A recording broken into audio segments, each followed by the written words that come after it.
Hello everyone, welcome to education first official. प्यारे बच्चों, कैसे हैं आप सभी? मुझे उम्मीद है कि आप सभी ठीक होंगे। बच्चों, आज की इस वीडियो में हम पीएम श्री केंद्र विद्यालय का एक पीटी 1 का पेपर सॉल्व करेंगे। सेशन रहेगा 2026-27, कक्षा रहेगी 8, समय रहेगा 1.5 घंटे, विषय रहेगा हिंदी।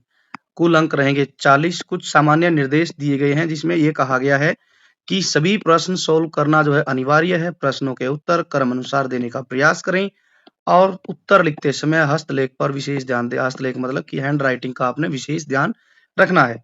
चलिए पहला प्रश्न देखते हैं क्या दिया गया। खंड क में है गद्यांश और पद्यांश। पहला प्रश्न, निम्नलिखित अपठित गद्यांश को ध्यानपूर्वक पढ़कर उसके नीचे लिखे प्रश्नों के उत्तर सही विकल्प चुनकर दीजिए। ठीक है, हमें क्या करना है, पहले पैसेज पढ़ना है, फिर हमें क्या करना है, इसके जो क्वेश्चन है पैसेज पर आधारित उनको हमने देखना है, फिर सही विकल्प चुनना है। पैसेज देखते हैं क्या है। पहाड़ी अंचल का छोटा सा गांव धवलपुर कई वर्षों से जल संकट से जूझ रहा था। जल संकट मतलब वाटर क्राइसिस हो रही थी। गांव था धवलपुर। अब आगे है, जल के अभाव, अभाव मतलब होता है कमी। कमी ने न केवल खेती को प्रभावित किया बल्कि लोगों के जीवन को भी अस्थिर कर दिया। गांव के बुजुर्ग इस स्थिति का कारण वर्षा घटने को बताते थे, जबकि युवा मतलब यंग जो पीपल थे वो मानते थे कि प्रकृति का असंतुलन मनुष्य की अपनी गलतियों का परिणाम है। देखो, दोनों की सोच में अंतर है। गांव के बुजुर्ग मानते थे कि जो ये स्थिति हुई है गांव की, जिससे खेती भी कम हो रही है और लोगों के जीवन पर भी असर पड़ रहा है, इसका कारण बताते हैं कि वर्षा घट गई इसलिए हो रहा है। वे एक पारंपरिक सोच पर निर्भर कर रहे हैं। लेकिन युवा मान रहे हैं कि नहीं, ये हमारी ही गलती का परिणाम है कि हमने गलतियां की, पेड़ बहुत ज्यादा काट दिए। ठीक है, इस तरीके से हुआ होगा, या फिर जो है पर्यावरण प्रदूषण ज्यादा कर दिया इसलिए हो गया होगा। तो युवा कहते हैं कि हमारी गलतियों का परिणाम है कि बारिश कम हो रही है। एक दिन क्या होता है, गांव के एक युवक आरव ने सुझाव दिया कि वे वर्षा जल संचयन की एक सामुदायिक प्रणाली विकसित करें। कि भाई उसने कहा कि एक ऐसा सिस्टम बनाएं सारे लोग मिलकर कि जो बारिश का पानी है उसको रखा जाए इकट्ठा करके, अर्थात वाटर हार्वेस्टिंग, जिससे बारिश का थोड़ा सा पानी भी व्यर्थ न जाए। आरव ने स्वयं अपने खेत में एक छोटा सा तालाब बनाकर उसका परिणाम दिखाया। उसके खेत में नमी बाकी किसानों की तुलना में अधिक बनी। धीरे धीरे पूरे गांव ने इस पद्धति को अपनाया। चौथे वर्ष तक गांव में इतना पानी संचित होने लगा कि न सिर्फ खेती सुधरी बल्कि पास के गांव भी इस मॉडल को समझने आने लगे। धवलपुर अब अपनी कठिनाई नहीं बल्कि अपने समाधान के लिए जाना जाने लगा। एक उदाहरण कि जब समाज परिवर्तन के लिए तैयार हो तो प्राकृतिक संकट भी अवसर बन जाता है।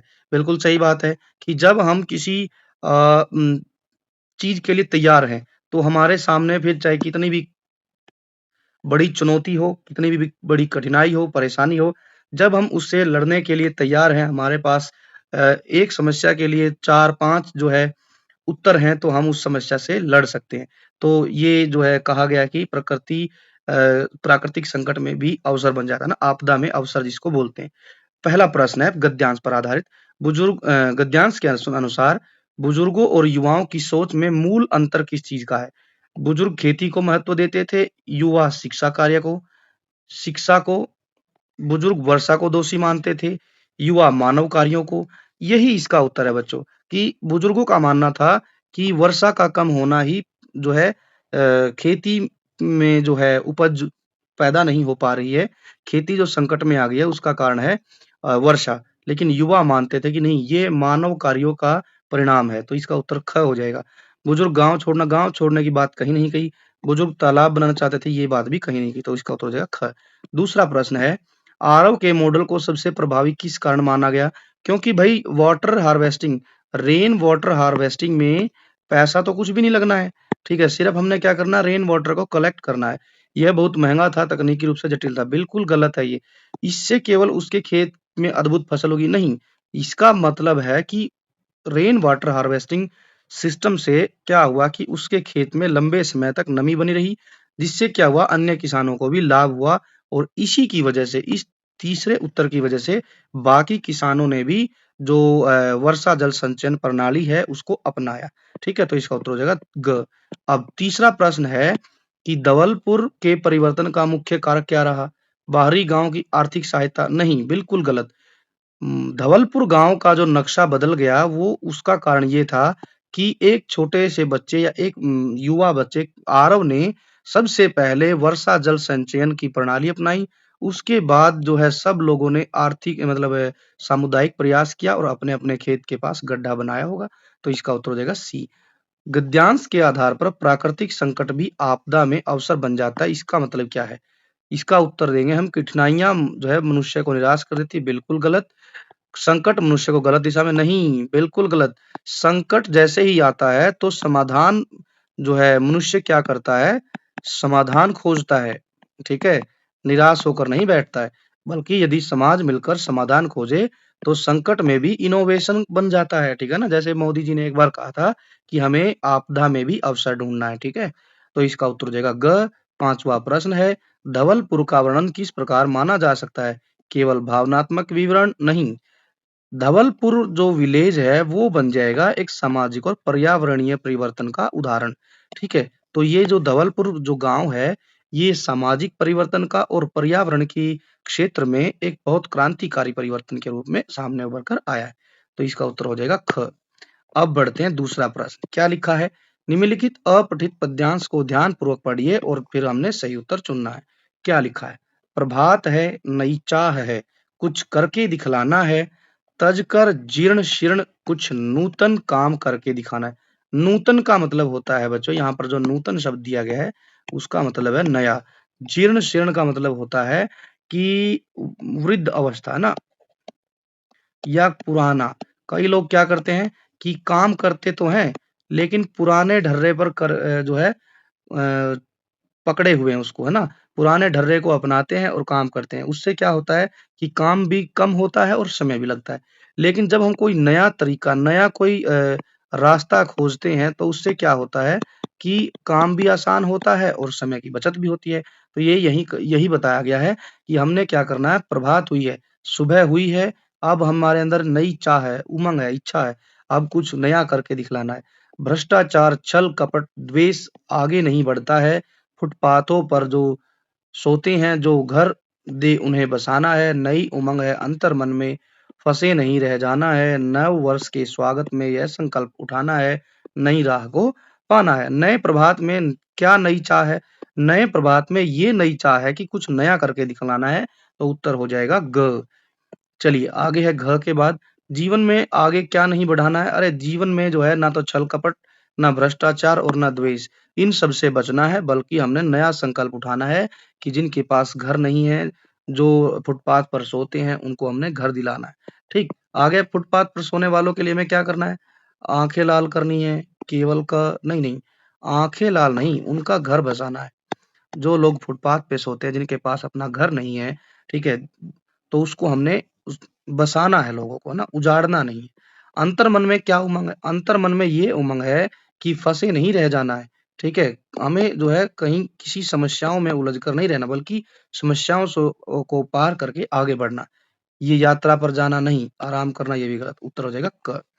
आगे है नव वर्ष के स्वागत में क्या संकल्प करना है? कक्षा में प्रथम आना है, नई साइकिल खरीदना। अरे यार, ये तो बेतुके आंसर है बिल्कुल। आंसर होगा नई राह को पाना है, ठीक है? अब बढ़ते हैं आगे। खंड ख है प्रश्न 3, स्वदेश से जुड़े 8 शब्द लिखिए। स्वदेश से जुड़े 8 शब्द लिखने हैं। हमारी जो कविता है, स्वदेश से जुड़े में सबसे पहले देश प्रेम, ठीक है? आप देशभक्ति लिख सकते हो, ठीक है? देशभक्ति, देश प्रेम हो गया। स्वदेश के बारे में और क्या लिख सकते हो आप जो है अ, ऐसे ही आप शब्द यहाँ लिखेंगे बच्चों। 8 शब्द आपने लिखने हैं। देश प्रेम हो गया, देशभक्ति हो गया, ठीक है? इसके अलावा आपकी कविता में जो भी शब्द आए हैं, उनको आप यहाँ मेंशन करेंगे। विपरीत शब्द लिखो उत्तीर्ण। उत्तीर्ण का हो जाएगा अनुत्तीर्ण। उत्तीर्ण का मतलब होता है बच्चों कि पास होना, और जो है अनुत्तीर्ण का मतलब होता है फेल हो जाना। आयात निर्यात, आयात निर्यात। अर्पण दर्पण, अर्पण मतलब होता है लेना, दर्पण होता है देना। पर्यायवाची शब्द बादल। अरे ये तो बच्चों चौथी पांचवी के बच्चों का काम। बादल क्या होता है? मेघ, घन, जलधर, ठीक है? आंख का होता है लोचन, दृग, नयन, नेत्र, चक्षु। कमल, कमल का क्या हो जाएगा? पंकज, नीरज, जलज, ठीक है, वारिज, वारिज। तो बहुत सारे होते हैं, आप लिख सकते हैं बच्चों। आगे बढ़ते हैं, क्या है अब यहाँ है खंड ग पाठ्य पुस्तक पर आधारित प्रश्न 4। हमने यहाँ उत्तर लिखना है प्रश्नों का। मैं अब हार मानने वाला व्यक्ति नहीं हूँ, आदमी नहीं हूँ। इस कथन से पिताजी के बारे में कौन कौन सी बातें पता चलती है? कौन कौन से गुण उभर कर सामने आए? देखो, इससे 2-3 बातें पता चलती हैं। मुख्य रूप से बार बार पिताजी चिड़िया को भगाने की कोशिश कर रहे हैं, तो मतलब वो पक्के क्या है, दृढ़ निश्चयी किस्म के व्यक्ति हैं। किसी चीज को बारे में ठान लिया तो ठान लिया। दूसरा क्या है कि वो दृढ़ निश्चयी तो थे ही थे, हम ये भी कहेंगे कि कहीं न कहीं वो अड़ियल तो हैं। देखो, दृढ़ निश्चयी जो है वो एक पॉजिटिव वर्ड है, बट जिस तरीके से पिताजी का वर्णन पाठ में किया गया है गौरैया वाले में, तो उसमें पिताजी के स्वभाव से हम देखते हैं कि पिताजी के स्वभाव से अड़ियलपन झलकता है, ठीक है? सख्त भी हैं वो, स्वभाव के सख्त हैं, ठीक है? चिड़ियाओं के ऊपर दया नहीं है उनको। फिर हम कहेंगे कि वे थोड़े से अड़ियल के साथ-साथ सख्त हो गए, दृढ़ निश्चयी हो गए, और हो सकता है कि भई उनको थोड़ा बहुत घर में अनुशासन ज़्यादा चाहिए, तो अनुशासन प्रिय कह सकते हैं, ठीक है? और भाई ज़िद्दी भी कह सकते हैं हम, ठीक है? तो ये सब भाव जो है उभर कर सामने आए हैं। अब नेक्स्ट प्रश्न है, आप देश प्रेम से क्या समझते हैं? देखिए, देश प्रेम ये है कि आप जो है सिर्फ अपने देश से नहीं, देश की प्रत्येक वस्तु से प्यार करें। देश की प्रत्येक वस्तु, देश के प्रत्येक व्यक्ति, ठीक है? और देश के प्रत्येक स्थान से, ठीक है, प्रेम करें, ठीक? तो वो है एक तरीके से देश प्रेम।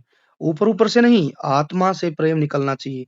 अपने देश के लिए जो मतलब प्राण न्यौछावर करने को तैयार है, अपनी जान की बाजी तक लगा दे, ठीक है? तो उसको कहते हैं देश प्रेम। आपके अनुसार बड़े सपने कौन-कौन से हो सकते हैं? भई, बड़े सपने ऐसा है बच्चों कि अपनी समझ पर आधारित है। हो सकता है जो सपना आपने सोच रखा है वो आपके नज़रिए से वो बड़ा हो। मानकर चलिए, मैं कहता हूँ, मेरे लिए शिक्षक से बड़ा कोई भी बड़ा पेशा मतलब सपना नहीं है। हो सकता है कि आप जो है डॉक्टर बनना चाहते हो, क्योंकि आपको लगता है कि डॉक्टर जैसा व्यक्ति समाज में जो है एक बहुत बड़ी इज़्ज़त, रिस्पेक्ट प्राप्त करता है। हो सकता है कि आप कहीं जो है समाज सेवा करना चाहते हो, तो भई समाज सेवा भी बहुत अच्छा पेशा है। इसके बदले मैं तो सबसे पहले कहूँगा कि यदि आप एक अच्छे इंसान बनते हैं, तो सबसे बड़ी बात है। ठीक है, तो आप इसका उत्तर खुद से लिखेंगी। आप क्या सोचते हैं? डॉक्टर, टीचर, इंजीनियर, समाजसेवी, गायक, आर्टिस्ट, है ना, पेंटर, तो सभी प्रोफ़ेशन की अपनी मर्यादा, अपनी इज़्ज़त, अपनी गरिमा होती है बच्चों, ठीक है? तो आप उसको लिखेंगे।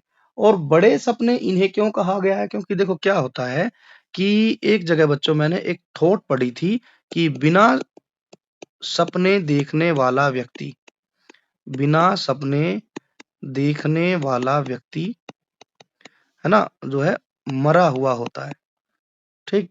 मरा हुआ। यदि किसी के पास कुछ खुद का सपना ही नहीं है, तो वो मतलब एक मरे हुए व्यक्ति की तरह से है, ठीक? तो इसीलिए जो है मेरा जो सपना है ना, वो मुझे प्रेरित करता है, ठीक? मैं मान के चलिए जब तक शिक्षक नहीं बना था, तो वो जो सपना था मेरा शिक्षक बनना, वो मुझे प्रतिदिन जो है प्रेरित करता था। मुझे प्रेरणा देता था कि उठो और पढ़ो, क्योंकि मुझे शिक्षक बनना है, ठीक है? तो इसीलिए जो है सपने जो होते हैं, बड़े-बड़े सपने जो भी देखता है, वो सपना हमें जो है प्रतिदिन, नित्य प्रतिदिन हमें प्रेरित करता है, हमारे अंदर एक नई ऊर्जा का संचार करता है। इसीलिए जो है सपने बहुत ज़रूरी हैं। लेखक के घर में चिड़िया ने अपना घोंसला कहाँ बनाया था? तो चिड़िया ने अपना घोंसला जो बनाया था, जो वो बैठक थी, बैठक के अंदर बैठक के अंदर छत पर लगे छत पर लगे पंखे में, है ना? पंखे के ऊपर से ये एक जो है इस तरीके से होते हैं बच्चों, गोल-गोल से ऐसे आपस में मिले हुए, ठीक है? और उसके बाद एक डंडी सी होती है और फिर जो है पंखे होते हैं, है ना? तो इस तरीके से पंखे होते हैं, ठीक? तो इसके ऊपर बनाया था ना, पंखे पर लगे गोल प्लास्टिक में, जो उसने अपना घर बनाया। सीधा आप ऐसे भी लिख सकते बैठक के अंदर छत पर लगे पंखे पर बना। अब प्रश्न ये है कि लेखक ये कह रहा है कि भाई चिड़िया ने घोंसला वहीं क्यों बनाया? देखो, वहीं इसलिए बनाया क्योंकि चिड़िया को वह जगह बड़ी सुरक्षित लगी। सुरक्षित थी और ऊँची जगह थी वह, है ना? सुरक्षित थी, ऊँची थी। वहाँ से क्या है कि इसलिए बनाया कि भाई उसके जो बच्चे हैं, उसके बच्चों को किसी प्रकार का किसी प्रकार का खतरा न हो, इसलिए बनाया। ठीक है? और जो है घर के अंदर बैठक में लगा है पंखा, तो बेमौसम में जो बारिश, आंधी, तूफान आते हैं, तो उनसे भी बच सकती है, इसलिए भी बनाया है। तो यहाँ पर आप कई सारी बातें यहाँ पर लिख सकते हैं। अब हम आगे बढ़ते हैं। प्रश्न है, यदि आप किसी को आशीर्वाद देना चाहते हो, है ना? यदि आप किसी को आशीर्वाद देना चाहते हो, तो आप किसे और क्या आशीर्वाद देंगे? भाई देखो, मैं तो आशीर्वाद अपने दोस्तों के लिए रखूँगा, ठीक है? आप अपने आशीर्वाद किसको देंगे, ठीक है? तो वो आप यहाँ पर मेंशन करेंगे। मैं लिखूँगा, मैं अपने दोस्तों को आशीर्वाद दूँगा और आप किसे आशीर्वाद देंगे? तो ये लिख दिया, क्या आशीर्वाद देंगे? मैं अपने दोस्त के लिए जो है लंबी उम्र की अ, लंबी उम्र की कामना करूँगा, इच्छा करूँगा और इसके बाद में मैं चाहूँगा कि वो जो है स्वस्थ रहे और ईश्वर उसकी लंबी उम्र करे और वह दिन-रात तरक्की जो है प्राप्त करे और निरंतर जो है पढ़ते हुए जीवन में आगे बढ़ता रहे। क्यों? क्योंकि मैं जो है भाई उसके लिए एक शुभचिंतक हूँ, ठीक है? क्यों के उत्तर में मैं लिखूँगा क्योंकि मैं अपने दोस्त का एक अच्छा वेल विशर हूँ, है ना? शुभचिंतक हूँ उसका, मैं अच्छा चाहता हूँ अपने दोस्त का, है ना? मैं कभी अपने दोस्त से जलता नहीं, जलन महसूस नहीं करता बल्कि दोस्त मेरी जो है ताकत है, इसीलिए मैं अपने दोस्त का जो है आशीर्वाद देना चाहूँगा। ठीक, अब बढ़ते हैं अगला प्रश्न क्या दिया गया? देखो अगले प्रश्न में क्या लिखा है? आपकी कक्षा में पंखे खराब हो गए हैं। अपने प्राचार्य को पंखों की मरम्मत कराने या नए पंखे लगवाने हेतु पत्र लिखें। ठीक है। दूसरा प्रश्न है अथवा करके अपने मित्र को जन्मदिन पर निमंत्रित करते हुए पत्र लिखिए। ठीक है। अब है ना ये दोनों जो रचनात्मक लेखन के जो प्रश्न है बच्चों इनको हम एक ही जगह डिस्कस करेंगे। ठीक है। सो दैट कि वीडियो जो है ज़्यादा लंबी भी ना हो हमने इनके उत्तर पहले से ही लिख रखे हैं। देख लेते हैं कि जो मॉडल आंसर होगा वो क्या होगा। ठीक है। पंखे खराब होने के लिए हम क्या लिखेंगे कि भाई हम इस तरीके से शुरू करते हैं। इस तरीके की एप्लीकेशन बच्चों हमने जो है 5वीं से 4थी से सीख ली थी। सेवा में श्रीमान, प्राचार्य महोदय, है ना? प्राचार्य महोदय, मैं लिख देता हूँ प्राचार्या महोदया, ठीक है? तो हम लिखेंगे भाई अपना पीएम श्री, ठीक? केंद्रीय विद्यालय, तो ये हम ऐसे लिखेंगे, केंद्रीय विद्यालय और डैश डैश डैश डैश लिखेंगे आप। फिर आप लिखेंगे विषय आप ये पूरा का पूरा लिख सकते हैं कि कक्ष के खराब पंखों की मरम्मत करवाने हेतु, है ना? तो क्या लिखेंगे? कक्षा में के खराब पंखों की मरम्मत। प्रिंसिपल बच्चों खुद तो करेगा नहीं, तो हम लिखेंगे करवाने, वो न करेगा भी नहीं, बिल्कुल भी बात है क्योंकि वो हमारे स्कूल के हेड हैं, वो काम करवाएंगे ना, करवाने के लिए पत्र, ठीक? आगे आप लिखेंगे महोदय जी, फिर आप लिखेंगे निवेदन, यह है कि मैं अमन, हम एक बच्चे का नाम सोच लेते हैं, तो कक्षा 8वीं सेक्शन लिखेंगे का छात्र हूँ, लड़की है तो आप जो है लड़की के हिसाब से आप लिख सकते हैं। आगे आप बच्चों लिखेंगे कि हमारी कक्षा का पंखा पिछले कई दिनों से खराब है, गर्मी का मौसम है, पंखा न चलने की वजह से पढ़ाई में जो है बाधा उत्पन्न होती है, मन नहीं लगता है, ठीक है? गर्मी के कारण ध्यान भटकता है, आपसे विशेष अनुरोध है कि आप जो है जल्द से जल्द हमारी कक्षा का पंखा जो है ठीक करवाने की कृपा करें, ये लिखेंगे। अब बच गया है मित्र को पत्र, ये हम एक आगे पढ़ते हैं। निम्नलिखित विषयों में से किसी एक पर जो है अनुच्छेद लिखिए, पर्यावरण संरक्षण या पुस्तकालय। चलिए इन दोनों प्रश्नों के उत्तर हम देख लेते हैं, क्या कुछ इनके मॉडल आंसर होंगे, फिर हम वापस लौटते हैं। तो अब बात करते हैं पत्र लेखन की। पत्र लेखन में क्या दिया गया है? हम लिखेंगे जो है मित्र को हम जन्मदिन पर बुला रहे हैं, तो हम इस तरीके से लिखेंगे परीक्षा भवन। आप अपने शहर का नाम लिखें, जहाँ से भी आप वीडियो देख रहे हैं। पहली बात, आप जो है कमेंट सेक्शन में अपने शहर का, गाँव का, जिस भी जगह से आप देख रहे हैं वो आप मुझे कमेंट करके बताएँ। अपना नाम भी लिखेंगे, कक्षा भी लिखेंगे। फिर आप लिखेंगे 18 जुलाई, फिर आप यहाँ पर ईयर लिखेंगे, जैसे अभी चल रहा है 2026, ये हो गया। प्रिय मित्र रोहित, मेरा दोस्त है, मेरा बड़ा ही खास दोस्त है, तो मैं उसी को बुला रहा हूँ। प्रिय मित्र रोहित, प्रेम भरी नमस्ते। तुम्हें यह जानकर बहुत खुशी होगी कि अगले सप्ताह 25 जुलाई 2026 को मेरा जन्मदिन है। हर साल की तरह इस बार भी मेरे माता-पिता ने घर पर एक छोटी-सी पार्टी का आयोजन किया है। इस कार्यक्रम यह कार्यक्रम शाम को 6 बजे हमारे निवास स्थान पर शुरू होगा। इस अवसर पर हमारे कुछ अन्य मित्र भी आ रहे हैं।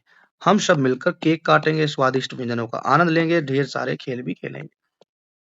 ये बातें बच्चों 2 बातें ऑप्शनल है ना, केक कटिंग के बारे में तो ज़रूर बताएँगे। उसके बाद जो है ये भी लिख सकते हैं कि केक काटेंगे, उसके बाद जो है भोजन की भी, है ना? भोजन की भी पूरी व्यवस्था है। अब तो ज़रूर आएगा जब आप लिख देंगे कि व्यवस्था है, तो दोस्त नहीं आएगा, अब तो भाई अपने मम्मी-पापा को भी लेके आएगा, क्योंकि भाई ब पता है भोजन की व्यवस्था है तो अच्छी बात है, ठीक है? रात को हमारी जो है आउटिंग भी हो जाएगी, दोस्त से मिल भी लेंगे, बधाई भी दे देंगे और खाना भी हो जाएगा। तुम्हारे बिना मेरा यह जन्मदिन अधूरा रहेगा, इसलिए तुम्हें इस पार्टी पर अवश्य आना है। कृपया शाम को थोड़ी देर जल्दी आने की कोशिश करना, ताकि हम सब मिलकर ढेर सारी बातें करें। अंकल-आंटी को मेरा प्रणाम करें। तुम्हारे आने की प्रतीक्षा में तुम्हारा मित्र, अपना यहाँ पर नाम लिखे। चलिए आगे बढ़ते हैं, निबंध लेखन देखते हैं। बच्चों, मैं आपको एक हिंट देना चाहूँगा निबंध में। निबंध आप कुछ भी लिखिए, जो भी आपके मन में आता है लिखना। लेकिन आप जो है निबंध की शुरुआत जो है करिए किसी एक अच्छी-सी सूक्ति से। सूक्ति मतलब होता है किसी अच्छे विचार से। आप यहाँ सूक्ति और विचार को हम लिख सकते हैं, जैसे हम प्रेयर में सुविचार बोलते हैं, वो लिख सकते हैं, या किसी महान व्यक्ति की कही हुई बात लिख सकते हैं, कोटेशन लिख सकते हैं। जैसे पहला टॉपिक था पर्यावरण संरक्षण। इस बारे में मैंने जो कोटेशन लिखी है, वो लिखा है कि धरती माता का करो सम्मान, तभी सुरक्षित हो रहेगा हमारा प्राण, है ना? धरती माता का करो सम्मान, तभी सुरक्षित रहेंगे रहेंगे हमारे प्राण। ये लिखा मैंने, क्यों? क्योंकि जब तक धरती साफ नहीं रहेगी, सुरक्षित नहीं रहेगी, तब तक हम भी सेफ नहीं। पर्यावरण हमारे जीवन का आधार है। पर्यावरण में हवा, पानी, पेड़-पौधे, मिट्टी, ये सब मिलकर ही पर्यावरण का निर्माण करते हैं। इन्हीं से ही पर्यावरण है, ठीक है? जो हमें जीवन जीने के लिए अनुकूल परिस्थितियाँ प्रदान करता है। परंतु आज आधुनिकता और औद्योगिक प्रगति की दौड़ में मानव ने प्रकृति का अधिक दोहन किया। अधिक दोहन मतलब कि बहुत ज़्यादा यूज़ कर लिया, है ना? प्रदूषण, ग्लोबल वार्मिंग और जंगलों की कटाई जैसी समस्याओं के कारण हमारी धरती का संतुलन बिगड़ गया। आप देखते हैं डेली डेली कि कहीं जो है वाटर पॉल्यूशन है, कहीं पर एयर पॉल्यूशन है, कहीं पर जो है नॉइज़ पॉल्यूशन है ना? तो आजकल तो एक और पॉल्यूशन आ गया, लाइट पॉल्यूशन, है ना? आजकल जो है रोशनी से संबंधित भी प्रदूषण बहुत ज़्यादा रोशनी होती है। यदि हमें मानव जाति और इस पृथ्वी को बचाना है, तो पर्यावरण का संरक्षण करना बेहद ज़रूरी है। इसके लिए आप कुछ बातें लिख सकते हैं कि अधिक से अधिक पेड़ लगाएँ, जो पेड़ हैं उनको जो है सुरक्षा दें, लगाने की जगह जो पेड़ हैं हमारे पास, उनको सुरक्षा दें, पानी की बर्बादी रोकें, प्लास्टिक का उपयोग बंद करें, और जो है हम कह सकते हैं कि भई बिजली भी बचाएँ, है ना? क्योंकि बिजली बचाएँगे तभी बहुत कोयला बचेगा। पर्यावरण की रक्षा करना हमेशा हम सभी का परम धर्म है। अब अगला देख लेते हैं जल्दी से। पुस्तकालय, ज्ञान का मंदिर जो है पुस्तकालय कहलाता है। पुस्तकें वो दर्पण हैं जो हमें हमारा सबसे सुंदर रूप दिखाती है। एक पुस्तक जो है, एक अच्छी पुस्तक 1000 दोस्तों के समान होती है। ठीक है? ये आप बातें इस तरीके से कोटेशन स्टार्टिंग में ज़रूर लिखें। पुस्तकालय जो है ज्ञान और विद्या का अद्भुत भंडार होता है। यह एक ऐसा स्थान है जहाँ पर विभिन्न विषयों की हज़ारों पुस्तकें, पत्रिकाएँ, ग्रंथ एक ही छत के नीचे मिल जाते हैं। पुस्तकालय को ज्ञान का मंदिर भी कहा जाता है, जहाँ बैठकर विद्यार्थी, शोधकर्ता और हर उम्र के लोग शांतिपूर्वक पढ़ाई कर सकते हैं। यहाँ ज्ञान का ऐसा खजाना होता है, जो हर किसी को सुलभ होता है। पुस्तकालय न केवल हमारी पढ़ने की आदत को बढ़ावा देता है, बल्कि हमारे मानसिक और बौद्धिक विकास में भी मदद करता है। आज के डिजिटल युग में भी पुस्तकालयों का महत्व कम नहीं हुआ है। यह समाज में ज्ञान की रोशनी फैलाने और हमें एक अच्छा इंसान बनाने, एक बेहतर इंसान बनाने में पुस्तकालय एक महत्वपूर्ण भूमिका निभाता है। तो ये था बच्चों हमारा PT 1 का क्लास 8 का हिंदी का पेपर। आई होप कि आप सभी को अच्छा लगा होगा। यदि आपको वीडियो अच्छी लगी है तो वीडियो को लाइक कीजिए, दोस्तों के साथ इस वीडियो को ज़्यादा से ज़्यादा शेयर कीजिए और जो है चैनल को ज़रूर सब्सक्राइब करिए। चैनल को सब्सक्राइब करके आप हमारे चैनल को सपोर्ट कीजिए, साथ ही साथ आप बेल आइकन को भी प्रेस करिए। मिलेंगे हम नेक्स्ट वीडियो में नए पेपर के साथ। पेपर रहेगा मैथ और इंग्लिश के पेपर को हम डिस्कस करेंगे। उसके बाद हम बात करेंगे एसएसटी और साइंस की भी। ठीक है, इस तरीके की वीडियो देखने के लिए आप चैनल को सब्सक्राइब करिए। Thanks for watching, take care and bye bye.